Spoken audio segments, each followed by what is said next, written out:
ये कहानी उत्तर भारत में प्रचलित एक लोक कथा है। बिलासपुर नामक एक गांव में दो भाई रहते थे। बड़े भाई का नाम सूरज था और छोटे भाई का नाम चांद था। चांद स्वभाव में शांत, दयालु और लोगों की मदद करने वाला था, जबकि सूरज व्यवहार से घमंडी और क्रूर था। दोनों भाइयों के अलावा घर में उनकी माँ और सूरज की पत्नी सुमित्रा रहती थी। सुमित्रा सांवले रंग की गहरी नैन नक्श की स्त्री थी। सूरज अपनी पत्नी को पसंद नहीं करता था। उसका व्यवहार उसकी पत्नी के साथ शुरू से ही बुरा था। समय बीतता गया और आखिरकार वो दिन आ गया जब छोटे भाई चांद की शादी हुई। चांद की पत्नी मीरा अपने नगर की सबसे सुंदर स्त्री थी। जो भी उसे एक बार देख ले, वो कभी अपने मन में उसकी छवि को भुला ना पाए। गहरे काले कजरारे नैन, सुंदर और सौम्या उसका चेहरा, मानो किसी परिलोक से आई हो। शादी कर चांद अपनी पत्नी मीरा को घर लाया। दोनों के दिन खुशी खुशी बीत रहे थे। एक दिन चांद की पत्नी आंगन में बैठी थी, तभी अचानक से सूरज घर के आंगन में आया। चांद की पत्नी मीरा को जैसे ही आभास हुआ कि उसका जेठ आंगन में खड़ा है, उसने अपना घूंघट नीचे खींचा और दौड़कर अपने कमरे में जाने लगी। सूरज ने तब पहली बार घर के अंदर जाती हुई मीरा के पैर के अंगूठे को देखा और वो वही बिल्कुल मौन खड़ा हो गया, जैसे उसने अपना सारा सुध बुध खो दिया। वो जैसे खड़ा वही जम गया हो। उस रात सूरज को नींद नहीं आ रही थी। वो जैसे ही अपनी आंख बंद करता, उसे मीरा के पैर के अंगूठे दिखाई देते थे। वो सोचता रहा कि जिस नारी के पैर की अंगूठे इतने गोरे और सुंदर हों, वो स्वयं कितनी सुंदर होगी। वो उसकी सुंदरता की कल्पना करने लगा। उसके मन में वासना की आग भड़क चुकी थी। वो किसी भी कीमत पर मीरा को पाना चाहता था। वो पूरी रात नहीं सोया और मीरा को पाने की तरकीब सोचने लगा। सूरज ने सोचा, मीरा को पाने के लिए उसे अपने भाई चांद को रास्ते से हटाना होगा। वो उसकी हत्या करने की योजनाएं बनाने लगा। उसने अपने भाई चांद की हत्या का विचार बना लिया और अपनी इसी मंशा को पूरा करने के लिए वो चांद के पास गया और चांद से कहा, भाई बहुत दिन हो गए हैं, हम दोनों भाई एक साथ जंगल शिकार करने नहीं गए। चांद अपनी पत्नी मीरा के पास गया और उसने जंगल जाने की बात उसे बताई। मीरा एक पतिव्रता औरत थी। उसने अपने सतीत्व की शक्ति से सूरज की मंशा को समझ लिया और वो चांद से आग्रह करने लगी कि वो शिकार करने जंगल नहीं जाए। उसने चांद से कहा कि उसे उसका बड़ा भाई सूरज उसकी जान लेना चाहता है, किंतु चांद ने उसकी एक न सुनी। वो अपने बड़े भाई का बहुत सम्मान करता था। वो मीरा पर गुस्सा होते हुए बोला कि तुम ऐसा सोच भी कैसे सकती हो? मेरे भाई के बारे में ऐसा सोचना भी पाप है। फिर भी मीरा ने चांद की एक बात भी न सुनी और वो उसके पैरों में गिरकर जंगल ना जाने के लिए मिन्नतें करने लगी। मीरा का अपने प्रति ये प्रेम देखकर चांद का मन भर आया।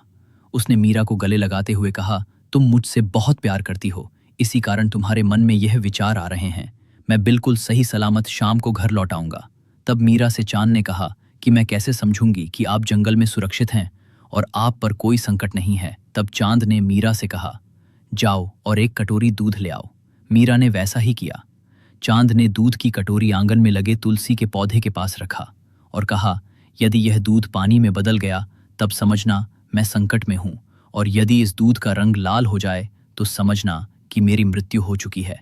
सुबह होते ही मीरा ने ना चाहते हुए भी चांद को भारी मन से विदा किया। थोड़ी ही देर में दोनों भाई गांव की सीमा पार कर चुके थे। थोड़ा और चलने पर वे जंगल के अंदर चले गए। दोपहर हो चुकी थी। अब वो घने जंगल में पहुंच चुके थे। चांद ने अपने भाई से कहा, भाई हम दोनों चलते हुए काफी अंदर आ चुके हैं और अभी तक कोई भी शिकार हाथ नहीं लगा। अब तो थक भी गया हूं और भूख भी लग चुकी है। क्यों ना हम इसी पेड़ के पास रुककर भोजन करें, थोड़ा विश्राम कर आगे बढ़े। सूरज राजी हो गया। दोनों भाई ने भोजन किया और वही पेड़ के छांव में लेट गए। लेटते ही चांद को नींद आ गई। सूरज को जिस समय का इंतजार था वो समय अब आ चुका था। उसने अपने भाई चांद को मारने के लिए एक बड़ा पत्थर उठाया और बेरहमी से उसे अपने भाई के सिर पर दे मारा। चांद का सर लहूलुहान हो गया। उसने अपने भाई की ओर देखा। उसने पहली बार सूरज का ऐसा क्रूर चेहरा देखा था। वो अपनी पत्नी मीरा को याद करने लगा। तभी सूरज ने दूसरी बार चांद के सिर पर प्रहार किया। इस बार खून से लथपथ चांद ने हमेशा के लिए अपनी आंखें बंद कर ली। दूसरी ओर आंगन में तुलसी के पौधे के पास रखी कटोरी के दूध का रंग लाल हो गया। मीरा ने जब कटोरी देखी तो वह चीख पड़ी, जैसे उसके पैरों तले जमीन खिसक गई हो। वो वही जमीन पर धम से बैठ गई और विलाप करने लगी। उसकी आंखों के आंसू लगातार बहे जा रहे थे। चांद का चेहरा रह रहकर उसकी आंखों के सामने आने लगा। मीरा का रोना सुनकर उसकी सास और जेठानी दोनों उसके पास आईं। मीरा ने उनसे चांद के मारे जाने की बात बताई, लेकिन दोनों ने उसकी बातों पर विश्वास नहीं किया। उल्टा वो मीरा को भला बुरा सुनने लगी। खुद को संभालते हुए मीरा अपने कमरे में चली गई और खुद को कमरे में बंद कर लिया। कमरे में वो बेसुध सी बैठी रोए जा रही थी। रात हो चली थी। मीरा बेजान सी फर्श पर लेटी रो रही थी कि तभी उसे अपने कमरे के दरवाजे पर खटखटाने की आवाज आती है। मीरा ने कोई उत्तर नहीं दिया और न ही वो दरवाजे के पास गई। तभी दरवाजे के बाहर से चांद की आवाज आई। चांद ने कहा, मीरा, मेरा लौट आया हूं, जल्दी दरवाजा खोल दो। मीरा अब भी अपनी ही जगह पर मौन खड़ी रही। दरवाजे पर खटखटाहट तेज होने लगी। मीरा ने अपने सतीत्व की शक्ति से देखा तो उसे पता चला कि दरवाजे के दूसरी ओर सूरज खड़ा है और वो चांद की आवाज में बोल रहा है। मीरा ने कोई जवाब नहीं दिया। उसने दरवाजा नहीं खोला। सूरज ने एक जोरदार प्रहार दरवाजे पर किया, जिससे दरवाजा टूट गया। वो कमरे में अंदर आया। सूरज को अपनी ओर आता देखकर मीरा ने अपना घूंघट नीचे खींच लिया। उसने सूरज से कहा, कहाँ है मेरे पति? क्या किया तुमने उनके साथ? तब सूरज ने कहा कि वो कहीं जंगल में खो गया है। सूरज की नजर मीरा के गोरे हाथों और पैरों पर पड़ी। वो वासना की आग में जलने लगा। वो किसी भी कीमत पर मीरा को पाना चाहता था। वो धीरे धीरे मीरा की ओर बढ़ने लगा। मीरा पीछे हटती गई।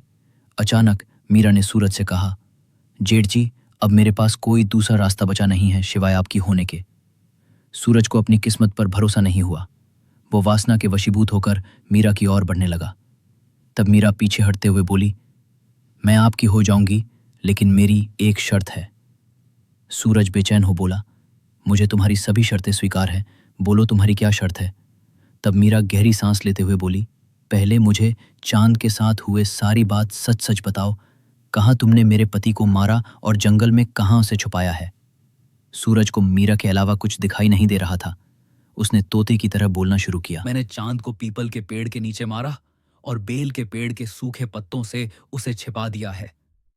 यह सुनकर मीरा बोली, मुझे तो तुम्हारी ही होना है, किंतु इससे पहले मुझे चांद के पास ले चलो ताकि हम उनका अंतिम संस्कार कर सके। सूरज मीरा की बातों से सहमत हो गया और मीरा के साथ जंगल की ओर चल पड़ा। चलते चलते वे जंगल के काफी अंदर आ गए।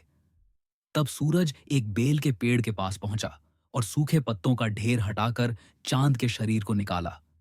मीरा चांद को देखते ही वहीं जमीन पर बैठ गई और अपने पति के सर को अपनी गोद में रख लिया। फिर उसने सूरज से कहा कि चांद के अंतिम संस्कार के लिए जंगल से लकड़ियां इकट्ठा कर लो।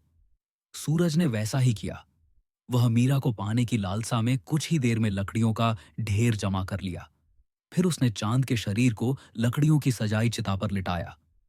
अब मीरा ने सूरज से कहा कि चिता को जलाने के लिए आग तो है ही नहीं, जाओ और कहीं से आग का प्रबंध करो।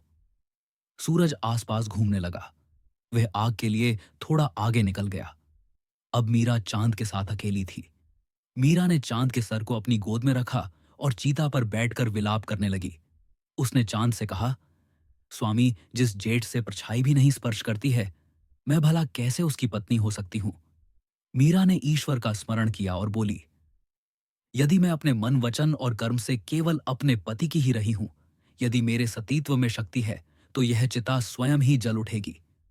देखते ही देखते चिता जल उठी। आग की लपटें आसमान छूने लगी।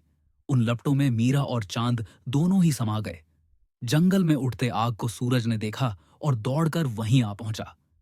वह जब वहां पहुंचा तो सब समाप्त हो चुका था। मीरा और चांद दोनों हमेशा के लिए एक हो चुके थे। सूरज ने झल्ला कर कहा, कपटी औरत, तुमने मेरे साथ छल किया, और वे हाथ मलता रह गया। ये कहानी आपको कैसी लगी?